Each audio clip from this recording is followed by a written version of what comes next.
views and opinions expressed on the show are strictly those of the host and guests and do not reflect the opinions of LAP Productions and its affiliates. Good evening, everybody. It's a nice Sunday evening. We're back. Jason, how you doing? I've been running my butt off all day long, but I'm happy to be on the show tonight. Absolutely. Oh, absolutely.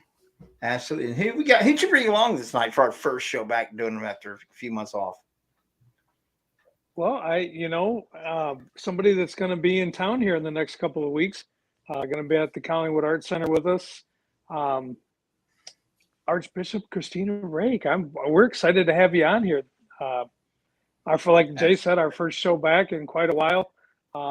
We enjoy doing these shows, and it's just more of just like the title says, getting to know. So I'm sure everybody watching knows who you are already, but if they haven't or their first time listening, we just want to talk to you and pick your brain, because I've only got a chance to talk to you maybe once or twice, just you and I talking on the set of Never Blink, and I was in awe with the knowledge that you have. And I like to sponge that. I want to absorb it as much as I can. And I know you were kind of like a tight schedule, and we really just didn't get a chance to talk too much. I know you and Jay have talked a whole lot more than you and I have, but I was just like, oh, please don't go. I want to talk some more. Can we just go sit and talk some more? I want to learn. Well, it's my pleasure.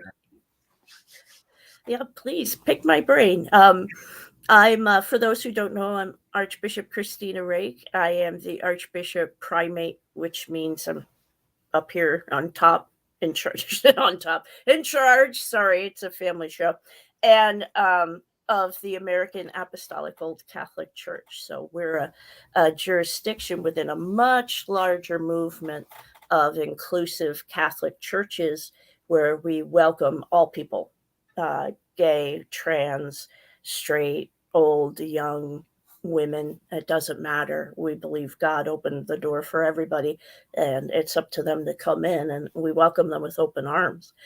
And so I'm in charge of that. We have a seminary that we just started, a graduate school of theology that's seeking accreditation, and we'll be joining with a consortium of Episcopal schools. So we'll be able to get that accreditation faster. And that's where I teach theology and scripture and demonology and the occult, or the history of that, not the actual practice, the history of that. Also, I have a master's degree from Andover Newton at Yale Divinity, and I love this stuff. I get all excited when I get to talk to people about it. The church also has an orphanage we care for. We have a young mother's ministry in Kenya.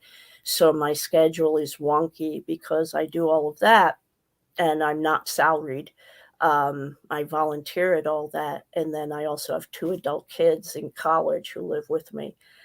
So yeah, it gets time crunchy between all these different things that I do. But I have a pathological fear of boredom. So that's why I keep thinking of new things to do. And I really need to stop, because my body can't keep up with my head. So yeah, Chase, I know.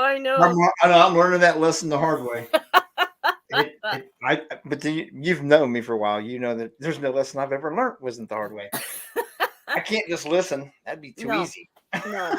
What's the fun in that? No, I mean, you can know it's bad and do it anyway. I mean, it doesn't mean you didn't learn.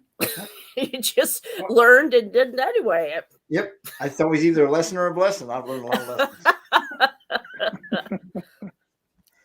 So, like I said, I've known you for quite a while. We met, I couldn't even tell you, probably about 8. I was thinking about that at the school. 7 or 8 years? It's probably 7 or 8 years ago we met. Yep. Yeah, it was at Post-Town. Roads of Paranormal too.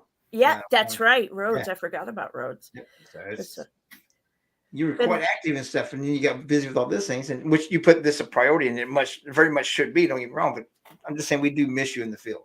Oh, having you come back to Collingwood in a couple of weeks, which we'll talk about here in a little bit, is going to be amazing. Absolutely. I am so excited. Do you know how long it's been since I've done any kind of investigation? I'm looking at like 8 years. Well, yeah. A little fun one here and there, but usually on the person they call after the investigation, like, can you come here and grab whatever broom you use and go clean that up? But I don't get to go in and actually have fun. And I like hanging out with people. So when you asked me, it's my birthday weekend too. Sunday, the 27th is my birthday. And I still said yes, because I know Jason's trying, is such a fantastic local historian, and you put so much time and energy into that beautiful building. And I thought, well, yeah, I gotta definitely do this, because I'm a history buff, and I would love to preserve a theater like that. So I was very excited. That place is gorgeous. Oh yeah, Love it. Absolutely love it. Which I'll let Jason talk more. I'm telling you, I was like a kid in a candy store when I asked you about it, and you were like, "Oh, it's my birthday weekend." I'm like, "Okay, I understand," and you're like, "Oh no, I'm coming. I'm just letting you know it's my birthday, but I'll be there." And I'm like, "Oh, yeah. This is going to be fantastic." I'm super excited. Like I said, I know you've been in the building and kind of walked it a little bit, but to have you in there and to do a presentation and then to investigate the building and walk around, I'm excited to see what if you find anything, but just to have you in the building is exciting for me, and I know it's exciting for the location as well.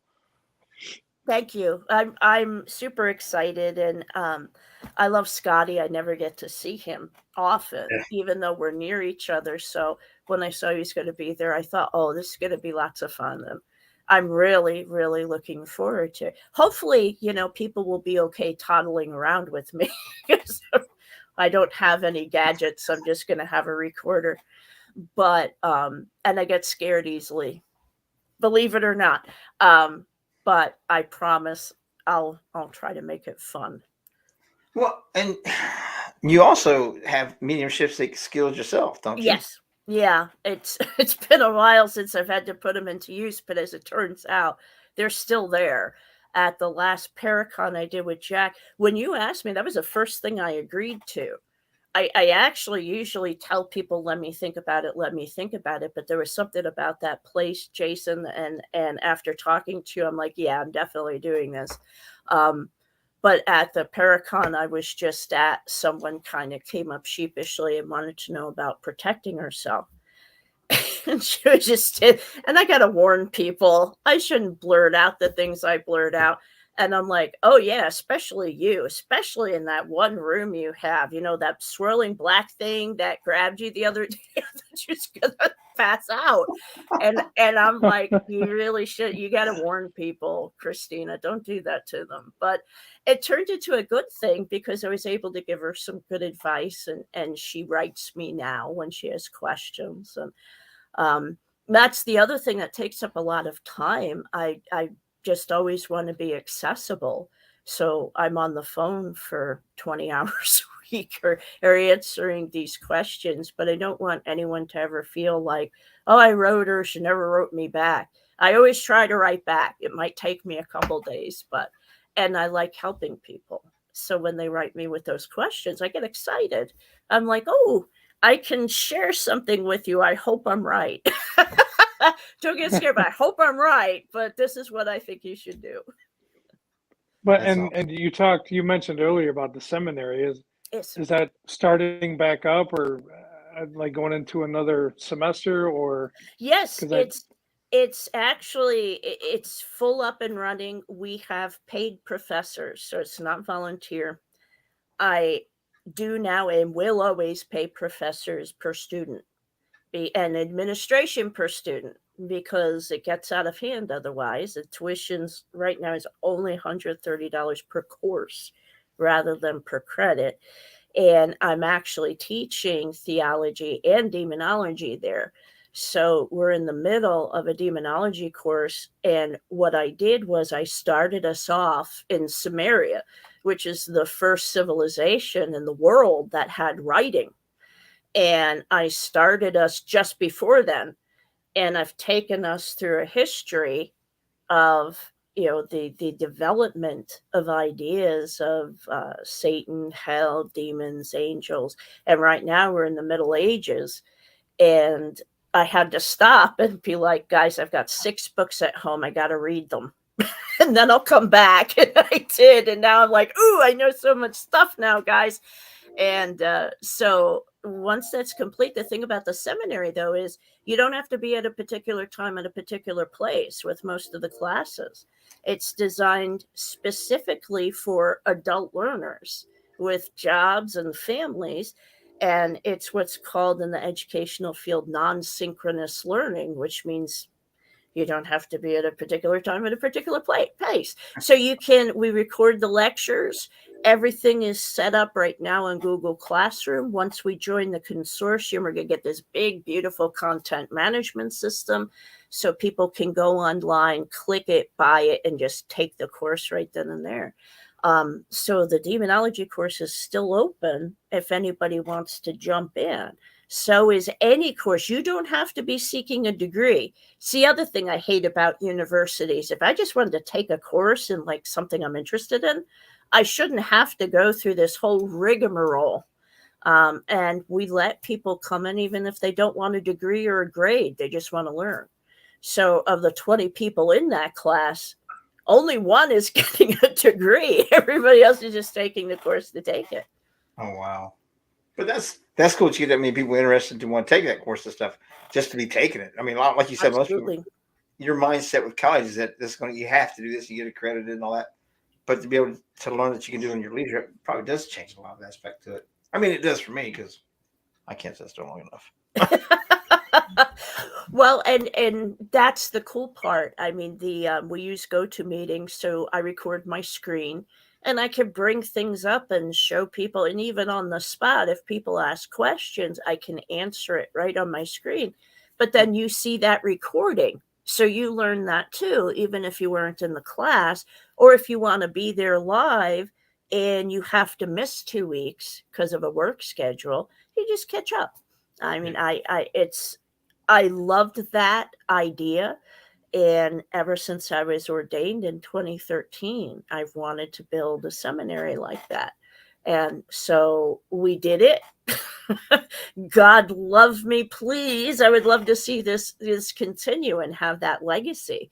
But we'll see. And everybody's welcome. It's AAOCCseminary.com. And go take a look because there's lots of other classes that are just really cool from other professors as well. Awesome. Thank you for the plug. That's what we're here for, getting to know. Yep. If you don't tell us, we don't know. Yeah. So yeah, it's all that classwork though, that like you said, take it up your time. And it's now you say still do a little bit of the mediumistic. I'm like, how do you fit all this in a day? I'm serious. I thought I was bad with taking on too much stuff. No. It's a terrible problem I have, especially my daughter starting college. She has autism. A lot of folks know that she needs help with a lot. But she got accepted into the Art Institute of Chicago, which is really haughty-taughty, 5,000 applications a semester, and they only take 700 students. So they got her on the strength of her portfolio. So she'll be starting that. But then I'm going to be going into the city with her. So I've got to switch my whole work, everything, and I'll be dragging all my stuff with me and making calls sitting in the Chicago library and stuff. But I do it because I love doing it. And I put in 80 hours a week probably right now. 80? I think you're still shorting it a little bit low. Yeah, Right. yeah. And not family stuff. There are some weeks where it's 80. But it doesn't matter. And like people are like, yeah, 80 hours of work week. Do you get paid? No, it costs me money sometimes, but it doesn't matter to me. I'm in a position to do that. And my husband feels like his work is contributing to the church too, because he's able to give it me and my time with what he does. So he believes that's his contribution to God too. So we just, absolutely. we just care. I care probably too much, but I care. No, that's you don't see too many people with that attitude too much anymore. And I'm not saying that there's not a lot of people out there like that with that opinion. They just don't show them. They don't talk about the good things going on. They just promote the negativity on the news, no matter what it's about. And there's so much people like that. But it just, like I said, with my ADHD, I take on too much sometimes. I'm like, God, I don't do anything compared to you. I'm like, what I thought was a great Henri day is like, I don't know, 10 minutes for you. Yeah, it's the Right. same with my poor husband, but that's okay, because that whole adage about, do what you love and you never work a day in your life is literally true. I love everything I do. I get exhausted, and people, even my own priests, are like, Bishop, could you let me do something for you so that you don't get burnt out? Because I drop dead, it all goes away right now because we're small. But I give them everything that I can to do. But there's just always a lot. So I do what I can. Yeah, absolutely. And like I said, getting there to Collingwood, I can't wait for that, because like I said, I'm not going to see you in about 5 or 6 years since I've seen you. Oh And my God, yeah. it's going to be a blast to see each other again and walk the halls and stuff. Because last time I used to sit back in the corner and just pretty much watch and observe. Because Jason and I both are kind of don't understand, but do understand the whole mediumship and all that stuff. And that still mesmerizes me, watching even Teresa, I sit with her all the time. That mesmerizes watching people do what they do. It's like, Yeah. they do that. I know. I still don't know. I've been able to do it since I could think at 2 years old, and I still don't understand it. The only way I can describe it to people, the sensation for me is like daydreaming. It's like any other intrusive thought you have throughout your day. Like, oh, I got to feed the dog. It's the same thing. And the real trick is in knowing how to differentiate, and in having the confidence to tell them what you actually heard instead of trying to interpret it. Because the second you try to interpret it, you wind up getting it wrong. I had an instance where there was someone who came to me and said, no one can ever read me. I want to contact my grandmother. No medium has ever been able to do this. And I looked at her, and it came to me, swear to God, she's going to steal my teeth. And now in my head, I went, that can't possibly be what I'm supposed to say. So I interpreted and mentioned teeth, but then I told her what I really heard. She used to steal her grandmother's dentures and hide them. And I could have been the one person who did it, but idiot me, I'm like, that can't be it. But I should have just said what came, because now, I ruined that chance. And not that it matters. It's bragging rights. But yeah, you just got to say the first thing that enters your head, because the second you hesitate, you're wrong. You're interpreting. And that's what you can't do. But I can't do that either, because it gets me in a whole lot of trouble. Yeah. I see. So with Jay, there's 13 different personalities up there talking. So You don't know which one you're going to talk to. Yeah, who's the little man is dead and sending letters from hell. That's what I say to my husband. Little man is dead tonight, isn't he? He is bad.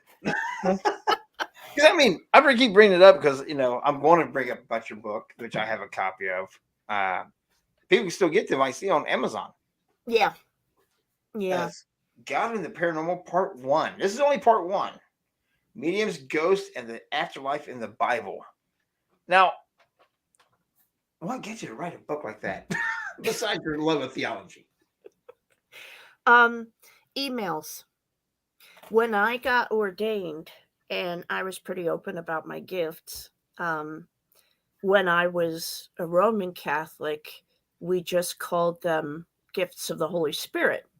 And so I never referred to myself as a psychic medium. Why would I? Didn't have that gift. I had this gift, and I thought they were different. And I started to realize they're not any different. And good God, I'm really good at this. I got tested when it occurred to me, maybe it's the same thing. Why don't you give it a try? And that was in 2010.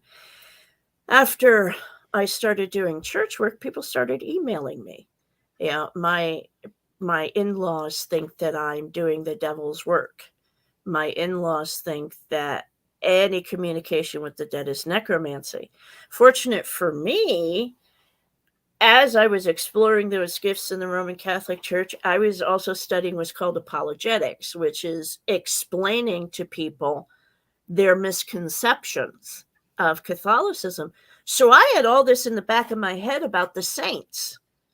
You're a necromancer. You talk to the saints. You talk to St. Joseph. Well, he's a dead person. That's forbidden by the Bible. Well, I knew all the answers to that. So when people started writing me, I responded. I said, no, because look at this, look at this, look at this. The email wound up being 36 pages after a while. And I would just copy, paste. And then I realized, just write a book so you can point people to. This was really literally to save time. That book was literally to save me time. I sat down, and in 6 weeks on my iPad, I wrote a 353-page book and just got it out. And that was it. And I tried to make it fun. And I hear the same two things about reading that book. I couldn't put it down. I just read straight through, and I laughed my butt off. And I'm like, for a theology book? Right. But I joked and I poked fun. And I even had a footnote in there that when you look down, it said, made you look. I mean, I was just trying to make it readable. Write it a little bit so people like me can maybe understand it and let my brain process it. Yeah, just to stay with it. Little things like that will actually just distract your mind away while you're actually subconscious is catching up with what you just consumed. Yeah. So it takes gives you a processing break. Exactly. And I wrote school curriculum and standardized tests for 25 years. So I actually knew how to do something and structure it in a way that tried to hold your attention. Plus, I won writing awards, so I know how to write. But I tried to combine those two, like as a textbook that would be interesting, and then that information. And the only bad reviews I ever get are from people on Amazon who say, I would never read this. It's of the devil. I'm like, how does Amazon let that on there as a review? They leave everything on there, which is terrible. It's from the devil. And then one guy, some of them are a little more nuanced. They're like, there's nothing in here that isn't common knowledge. And I'm like, Greek and Hebrew are common knowledge? Where the hell do you live? Not but me. If it give me a bad review. There were a couple on there who were like, no, this isn't like other paranormal books. Okay, what's what you expected. That's fine. But I was just laughing. I'm like, I would never read this book, 0. And I'm like, okay. Well, I can't wait to read the book because I was born and raised Catholic, and I think a lot of times the church and the church teachings are so strict, and so this is the way it's got to be, and a lot of times it gets redundant and boring to a point where it's like, oh my God, I can't do anything. I can't, it's either here or here. So when I talked to Jay about you, he had mentioned it to me, and we started talking about it a little bit. I'm like, now that's something that I would enjoy reading because just like you said, you're having fun, but you're teaching and you're learning, which I want to learn, but it's not that, well, hey, it's here and then it's here and then it's here, and you can't do this and you can't do that. And you can't have fun with this and don't look over here kind of stuff. And that's what, for a while got me to step away from the church just because I was so tired of that all the time. And, I started getting active again in the church, and I'm with the Knights of Columbus and all that now. So I do a little bit more, but it took me a while to get back because I was just so tired and so you can't do anything. It's everything's wrong. This is, and I wanted it to be more humanized so that I could understand it because, to me, the Bible is like short stories trying to teach you a lesson. And that's what I take away from it. I don't take away from everything in the Bible to be factual events like that really happened. I think a lot of times it's more, how can we explain this using what we had and telling the story or telling the teaching and doing it that way. And I learn more like that. I learn, show me everything. Don't just cut it all down and tell me I can't do all this stuff. And if you do that, you're bad and you need to do all this stuff. Well, then teach me, show me what's, how can we do this? How can I learn? And that's where I'm at right now. And I would enjoy reading that book because I think that bringing humor and bringing, normalcy into theology and teaching it needs to be more of that. You're absolutely right. In part 2 was and is what I'm working on now, and I'm just rewriting Catholic theology, but not rewrite. I'm not changing anything. But like your teachers, the people who explain those things to you, they did it in a way, they were probably wrong about half of what they said. Because whenever someone's like, well, you can't do that, I'm like, who told you that?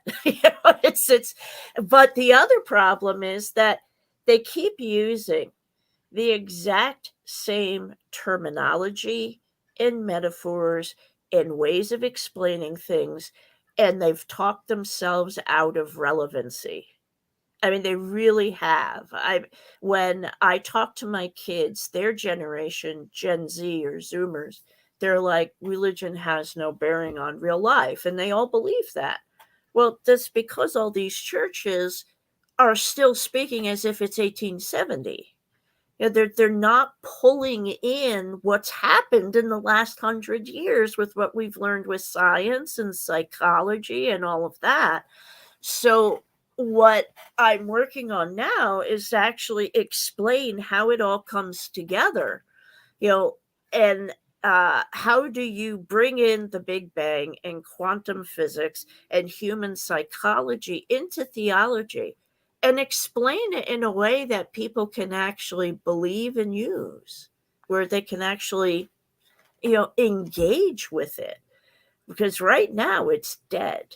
It's just dead language. And it's not helping anybody. So I'm trying to do that, and still working on the first book about creation and the fall and the Big Bang and the Higgs boson and the Higgs field and how it all ties together. And it's theoretical, but it might make someone go, oh, it is real. This is real life stuff, and it actually affects me.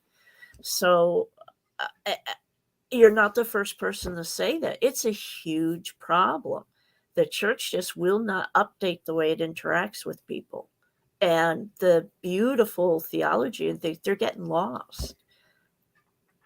Yeah. It's just not the Catholic Church. Trust me, my Southern Baptist upbringing is the same way.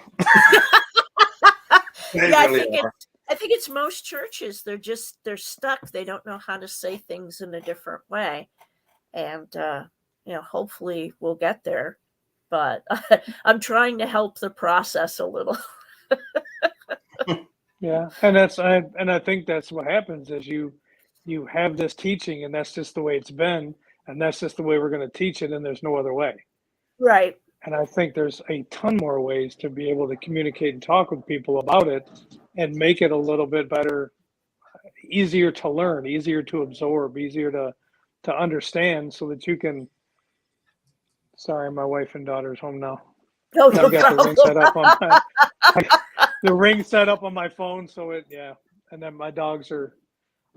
But I think we need more of what you're doing to bring everybody together, to bring more people back into the church, whether it is your Methodist, your Presbyterian, your Catholic, your Southern Baptist, whatever. I think that people need to come back into that. And I think with books and teachings the way that you're doing, I think will help bring everybody back. And I firmly believe that. I think that there's a lot of churches that just, this is the way it is. We're not going to teach it anyway. We're not going to do anything. This is just the way it is, and that's it. And if you don't like it, well, then go find something else. And I think that's. And that's kind of where people like me picked up the attitude of it's easier to ask for forgiveness than permission. Yeah. Right. Well, that's Yeah, true. because that's part of the teaching. As long but as you ask it's forgiveness right before you go, you're all set. yeah, and it's the church over 2,000 years has gotten where it has with people who come along and think creatively and say something in a new way. Like look at C.S. Lewis comes along and writes all these books about the Lion, the Witch, and the Wardrobe, and people are like, oh, okay. And, they just need to hear it in a new way and in an updated way. So hopefully, I'll be able to do a little something with that, make my contribution to that. Either that or again, I just work myself into a grave and nothing will ever happen. No, but honestly, that's actually why I've always felt like I was here to teach. That's just my talent, and it's what I'm here to give back. And you're definitely absolutely wonderful. I mean, I saw your presentation a couple of times back with Rosa Tail and the post town thing. So I learned a lot of things with that, and I picked your brain a lot. And over the last couple of years, we kind of not talked as much as we used to, but you've been quite busy, and so have I. So then the whole COVID thing, we're not going to get into, but so you're wonderful at teaching things. So I mean, Thank you. You've helped me a lot with a lot of things that my question. And anybody can pick my brain at any point. If you message me on Facebook, I will answer to the best of my ability. And it might be a short, could you give me a week? Because this is a long answer, but I will answer. My friend, Dr. Chuck, jokes. He's like, it's never yes or no with you. There's always a book involved with what I think it's a yes or no question, but that's because I don't understand it. And then I write you, and you'll write 3 pages back. But I'm like, well, I'm long-winded, but he's like, no, it's just this thorough explanation of every angle of what I asked you. And I'm like, wow, I didn't know there was that much to it. So I can go a little overboard, but please pick my brain. I'm happy to answer questions. You always definitely have been with me. I'm not saying I appreciate that because I reference this book a lot. Oh, good. When we're investigating, somebody says, they have that, it seems like they have that confusion in their mind. And I was like, what's going on? Like, well, I should be doing this, but I think it's okay. And I have abilities. And I'm like, if you have questions about this lady she's an Archbishop. She also, theology. She wrote the book. And she also has abilities, so this might help you. That's why, because I don't understand it. No matter how many times you and Teresa explain it to me, and Scott and everybody else. So I refer your books. Like, here's your guide. No, thank you. It's the email that from hell that just ate Cincinnati. Man, and I have started reading it. I'm just a slow reader. Oh, look, I've been wanting to do a voice form of it, and I've been kind of figuring out how I could do an audio recording of it, because you're not the only person who, can't read in long stretches, or even I have friends who are blind who want to read it. I have people who are busy like me. I listen to books on tape or YouTube all the time while I'm working, just to learn while I'm cleaning or something. So I'd like to do that at some point. So anyone wants to donate a studio, I'll come over. I'll record it. Yeah, I do. I refer to it a lot because I think it's absolutely can be very helpful to people that are at that point of being confused. Yeah. God knows it's easier to find them an answer than them figure it out on their own. Oh, God, yes. Too many people go too long thinking that they're evil. And I get letters all the time about how evil I am. So, because, I have lady parts and I'm a priest, just shoot her now, burn her at the stake. But if you have gifts and you're Christian, you're supposed to be using them. But what I did in the book is I explained, first of all, what Jesus and the apostles believed about the afterlife. And a lot of people don't think about that. They think about, what's in scripture is only in scripture. But the more you know about Judaism and what Jesus, who was Jewish, and the apostles, who were Jewish, believed that about the afterlife. The Messiah was supposed to change the afterlife completely, just switch it all around. And a lot of people don't go back and read the books that aren't in the Bible or those things and see in the New Testament where they refer to what he did, like went and preached to the spirits in prison. Who are they? People don't know that because they don't know that part of the history. And so I explained who they are and what books to read on the outside so that you'll understand it. Ultimately, it comes down to, guys, we are supposed to help the dead. We're supposed to pray for them. We're supposed to do good works for them because we are helping them in their transition.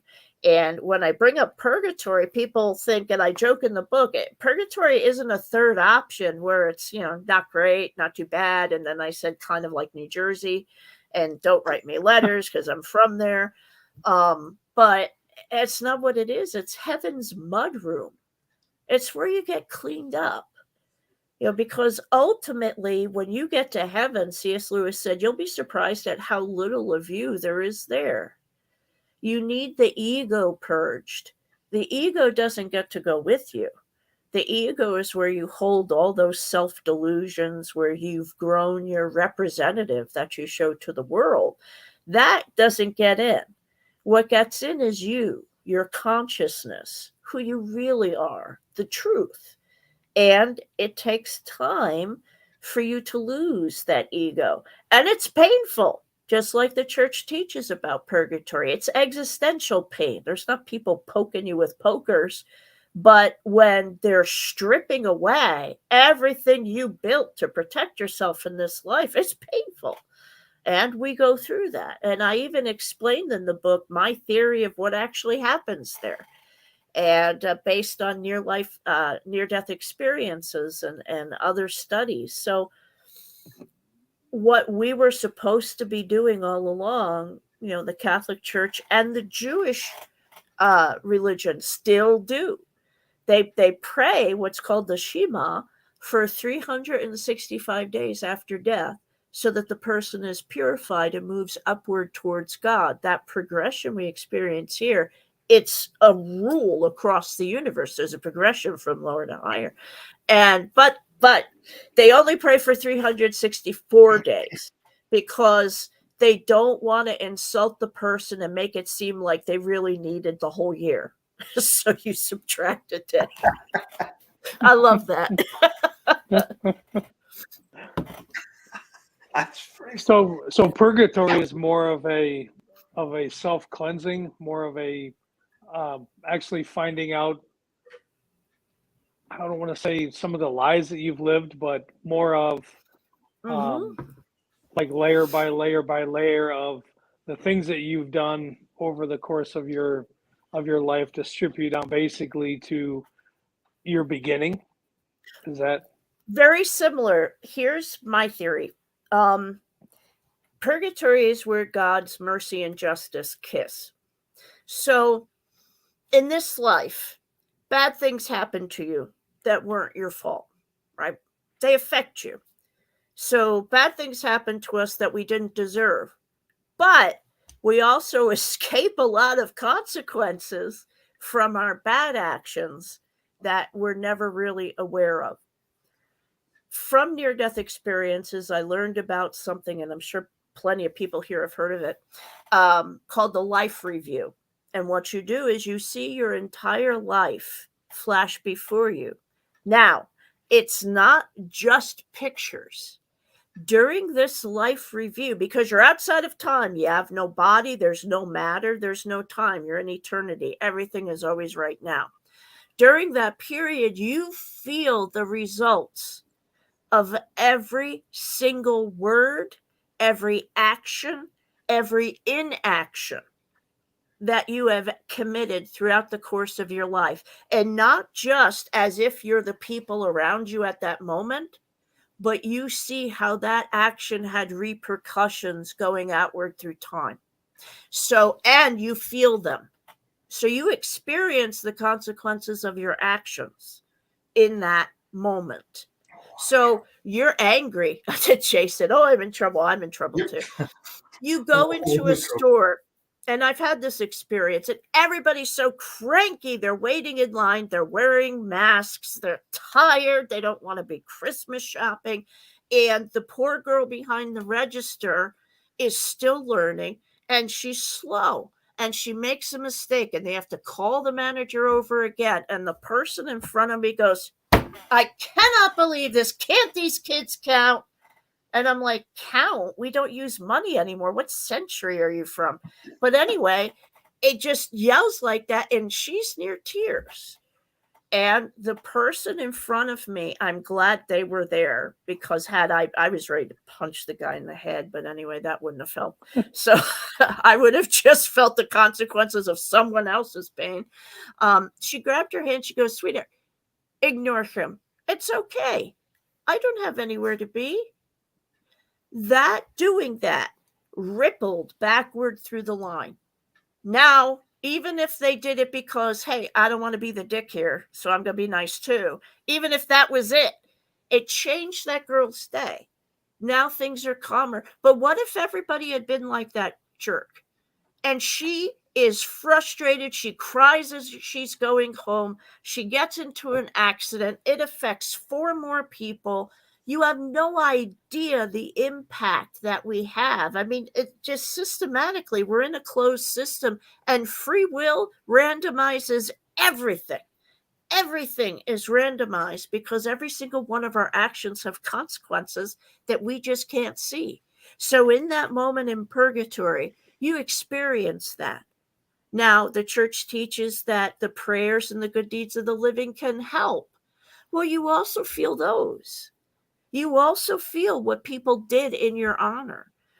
I am so humbled, but out in Kenya, one of the parish members who cares for those 15 children that I work hard to get money to feed every month named their child after me. So there's this little Kristina Rake Mombasa out there. So whatever good she does, I will get to feel, because that was something they did for the good I was doing. So the better life you live, the kinder and more loving you are, the better the experience. And that means going outwards in time. Now imagine, let's don't argue, theoretically Hitler gets into heaven. So he's in purgatory. Every child throughout history who cries at a reel that they watch from history, he feels. So you can see how it's so existentially painful.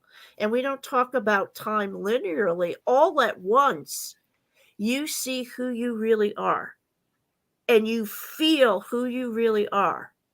And in that moment, that's what just rips you apart, that reality, because you can't hide like we can here. We don't get to hide behind the fakery. We are just butt naked in our misery and maybe in our victories. But that's what purgatory is. And then we continue in stages. There are 7 heavens, scripture says. We continue in stages to just grow more and more like God until we get to join into him, until it's all one. So that's what I think happens. And if you're not terrified right now, you weren't listening, because what I believe scares me to death at night, I'm like, oh, that's going to hurt by the time I get to the end of the night. But it keeps me being a more loving person. I have never in my years in the Catholic Church, I have never heard it put that way, and I wish I would have 25 years ago, because I think I probably would have changed some things. Boy, this is going to be painful. Yeah, but also that's what I meant when I talked about using new language. So nothing I told you is different from the teaching. I just used, I tried to bring it home. And so now when you hear that, it seems relevant. Purgatory isn't some medieval thing. it's relevant to me now. So that's what I'm trying to do. I don't always succeed, but I feel like that's what God put me here to do, to try and make it relevant, to try and make it make sense. Because for me, I'm a convert to Catholicism, and I don't go anywhere unless I have torn it to shreds. Any theory I believe, I become its worst enemy for like a year. I rip it to shreds. How can I beat this up? How can I make this right? Because I want to believe what's true. I actually like it when people are like, you're wrong about that. And I'm like, oh my God, you have a point. All right. How can I fit this in? I want to know how. Don't just give me words. Don't just tell me that, which is what Jason, you brought up. That. You have to do that. You have to believe that. Don't tell me that. Tell me how, and tell me why. Because without how and why, you don't have me. I'm not there. So that's my experience I want to offer to other people. That's and pretty that's much Jay. Yeah, no, go ahead, Jay. I was just saying that's what Jay and I talk about, and Jay says it a lot.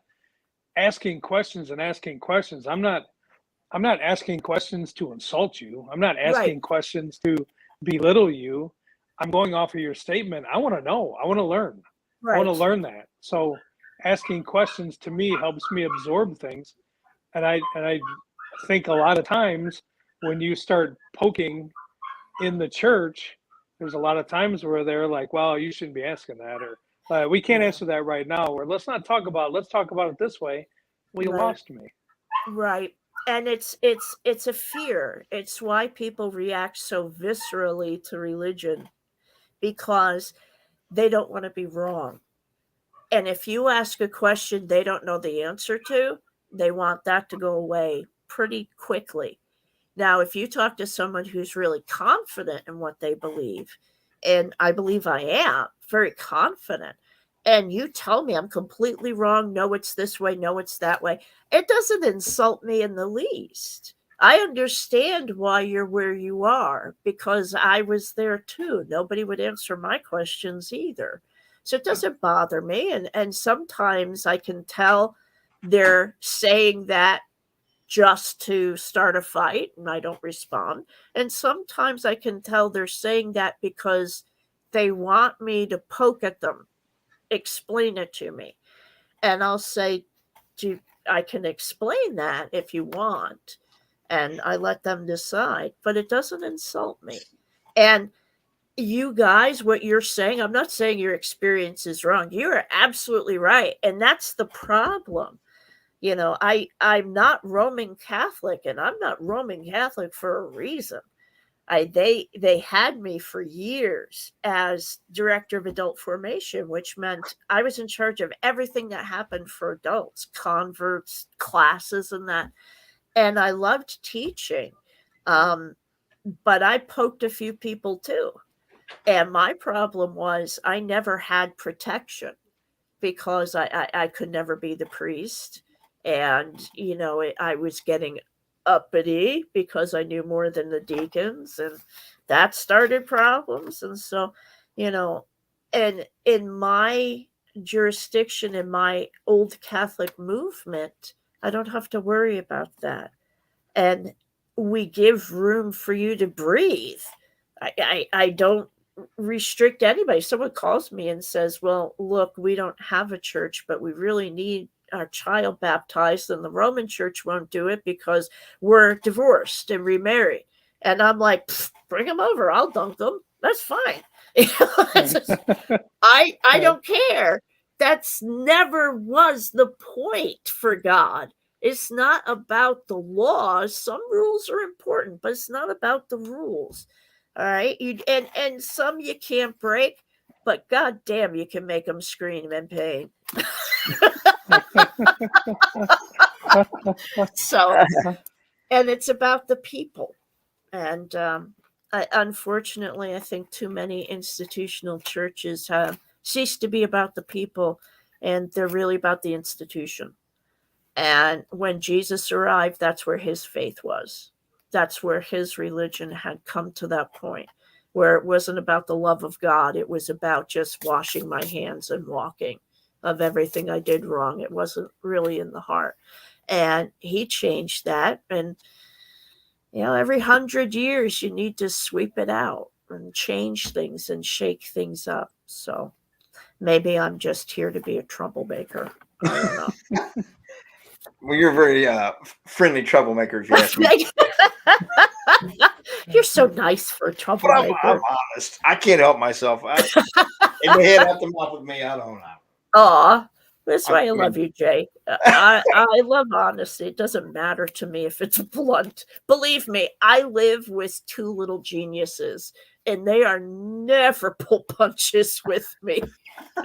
I'm explaining something to my son. He's like, "Are you seriously telling me about something technological? Mom, you don't even know how to use your phone." And I'm like, all right, sarcasm's a superpower in my house, but I'm sorry. Go ahead. Oh no, I'm just laughing about it. I can't win that fight either somehow. I've taught them well. Right. I just excited to see another book come out because I know I refer to it all the time, and I can't wait to see you on. Well, because we're getting kind of short here on time. I'll make sure we talk again about the Collingwood Art Center, and also want you to promo some of the things that you got going on and where people can contact you more and all that. Okay. Best way to contact me is through my email, Bishoprake at AmericanOldCatholic.org, or on Facebook. We have a Facebook page. If you look up @American Old Catholic, I do masses on Sunday, and 3 times a week I do a spiritual reflection in the mornings. So 9 a.m. I do that. And then my priests also help me, and we've got a whole bunch of cool stuff going on. So check out the seminary, very important, AAOCC seminary.com. And then the church website is AmericanOldCatholic.org. And, you can message me through that as well. And like I said, we have lots of ministries in Kenya with some very poor, traumatized orphans. And so if you can help out with that, that's great. But don't ever think that you need to send me a donation for my help. Some people think that, and I'm like, no. If you need help, let me know. I'm happy to answer any questions. So I remember you went. My brain's scattered right now. Jason, go ahead. I just lost my train of thought. Well, I know there was a question from somebody earlier, and I believe it was how do you describe limbo? Limbo is a very bad attempt. It was a theory. It was never a teaching. Unfortunately, people presented it as if it was true because Jesus said that you had to be baptized to go to God. People said, well, unbaptized babies, they're stuck in this place. It's not great. It was just a theory of a theologian to try and figure that out. Because remember, God does things and then they're so complicated, it takes us a very long time to understand. But Jesus's statement, there are different ways to be baptized, not just with water, with desire. And what does, baptism mean? I mean, to say that God's going to let unborn babies or babies who die before baptism just hang around somewhere. That's what limbo was meant to be, an explanation for that sense of, well, what happens to them? Well, they go to limbo. Scared mothers for hundreds of years, and it was so wrong, and the church has abandoned it. I mean, Rome said, no, it's not a teaching. It was a theory, and people started saying it's not. If a child dies unbaptized, God, of course they go to heaven. They're absolutely innocent. So it was just a really bad idea. I'm sorry. I don't mean to describe it like that, but it was. So Don't just let that die the death it deserves, because it's not true. Glad to know that. Gotcha. Greg Right. Koss. How you doing, bud? We was on his show this night. He's a wonderful guy. Oh, hi, Greg. I'll be on his show Friday. So We were on there last Friday. We're sorry. We're so sorry, Greg. Yeah, we're still sorry, Greg. We didn't mean to almost hit your band, buddy. Right. But yeah, so I just want to remind people where they can consider this. When 2 weeks? 2 weeks. Yep. March 26th. It'll be Saturday. Tickets are on sale. brownpapertickets.com. Just look for the Collingwood Arts Center event, where it's a limited ticket sales. Tickets are $40 a piece, and everybody knows with the Collingwood, all the money goes back to that location. There's nothing taken out of pocket for anything. It's all that money goes strictly back to that location. So that night we're going to have the Archbishop and Scotty Rourke are both going to be there, starting at 7:00. The investigation ends at 3:00. There's going to be presentations. We'll have some refreshments. I know that Archbishop, you're going to have some merchandise or things there for people. I know Scotty's going to do some readings as well, and then being able to investigate the building. So we're looking forward to it. Looking forward to having you in. Please get your tickets soon, because like I said, I think we're only going to sell 40 tickets, because it's still a children's workshop in some areas, so they're still pretty tight on the whole COVID thing with trying to protect the kids and that have stuff there during the day. So we're only going to do 40 tickets, and there won't be an extension. So please get your tickets, and I cannot wait to have you in. I mean, I could just go get some more water, and I could sit here and talk to you for hours and hours. Well, Jason, Good. plan to have breakfast with me on Sunday. We'll just sit and talk. We will definitely do that. Yeah. Do you like? Are you a cake person? Are you a cupcake person? Are you a cookie cake person? Or yes? I don't know. Well, cake is fun. I'm sorry. I was trying to figure out the day. I have to go on a special diet on the 28th for upcoming surgery. So I was like, will I be able to have cake? And then I thought, yeah, it starts the next morning. Hell yeah, I'm going to have cake. So All right. whatever shows up, I'll eat. I'm just going to have Okay. to go on liquid for a week after that. Right. So surprise. Well, and like I said, I was truly humbled at the fact that, I mean, it is your birthday weekend and you're willing to travel and come and spend time with us here. So I am just excited, but I'm more excited just to be able to sit and talk with you, because I'm just that purgatory thing. My face on here is probably like, because I'm just, I mean, seriously, the way that you communicate with people and how you do it is, to me, is very intriguing, and I have a hard time not wanting more, and I want to hear more, and I want to talk more.